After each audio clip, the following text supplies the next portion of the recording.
Kaning maong sitwasyon karon ba? Kaning naglad sila papais niya, naatlan sila sa kusog kayong linog. Unya, gibiyaan man siya siyang partner. Nawa pa sila mahuman. Akong giingnan diri mga kabarangay nga pasagda ito siya. Ayaw na to, pabalik ka forever sa imong kinabuhi. Gibiya man ka to. Gano? Naagod mo sa tunga-tunga sa kaning disaster mga kabarangay. Apilon unta kag luwas niya. Siya may nanigurog luwas niya kagulingon papais.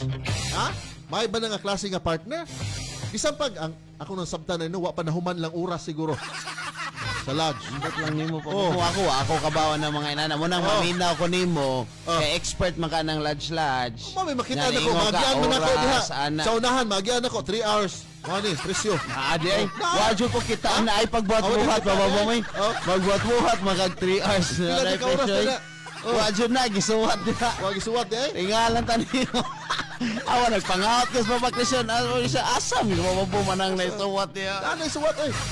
So, mo na mga kabarangay, ha? Kaya naniguro siya sa iyang kaugalingon. Bisa pag perting kahadlok niya sa kakusog sa lino, iapil unta kag luwas niya.